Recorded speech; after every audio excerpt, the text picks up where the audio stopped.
Sainteté un jour, sainteté pour toujours.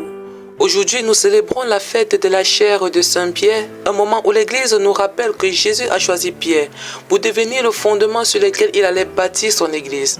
Mais ce n'est pas juste une fête pour Pierre, c'est aussi une question pour chacun de nous.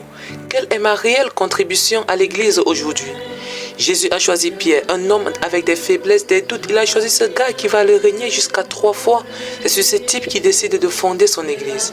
Alors il n'a pas choisi Pierre pour ses qualités exceptionnelles, mais pour sa disponibilité et sa foi. Pierre dans l'évangile dit à Jésus: tu es le Christ, le Fils du Dieu vivant. Et Jésus lui répond: tu es Pierre, et sur cette pierre je bâtirai mon église. Jésus bâtit son église non pas sur des hommes parfaits, mais sur ceux qui sont prêts à dire oui, malgré leurs imperfections. Et toi et moi, quelle est notre contribution à l'Église? Peut-être qu'on pense que nous ne sommes pas prêtres ou qu'on n'a pas un rôle visible, alors notre engagement ne compte pas. Et d'ailleurs, nous sommes des prêtres puisque le baptême nous rend enfants de Dieu, mais fait également de nous des prêtres, des prophètes et des rois. Donc, nous sommes des prêtres par le baptême et ce que nous posons comme geste, comme acte compte vraiment. Chaque sourire, chaque acte de service, chaque moment de pardon compte et construit l'Église que le Christ a bâtie sur l'apôtre Pierre. Jésus nous appelle à être des pierres vivantes dans notre quotidien. Pierre lui-même nous dit dans sa première lettre: soyez des pasteurs vigilants, non pour dominer, mais pour servir. Nous tous, dans nos familles, dans notre travail, nous sommes appelés à servir avec humilité. Ce n'est pas toujours dans la reconnaissance humaine que se trouve la grandeur, mais dans la fidélité à notre mission de bâtir l'Église du Christ, et ce, chaque jour.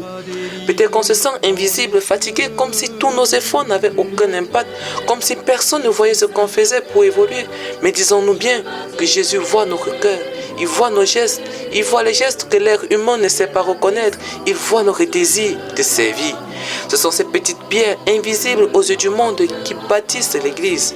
Chaque moment où nous choisissons de servir, d'aimer, de pardonner, nous contribuons à l'Église voulue et bâtie par le Christ. Alors frères et sœurs, la question est simple: es-tu prêt à être cette pierre vivante là où Dieu t'a placé aujourd'hui?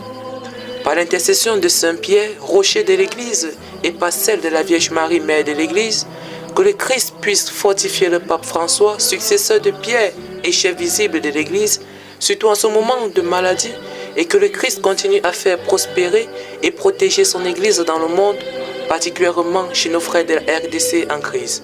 Sainteté un jour, sainteté pour toujours.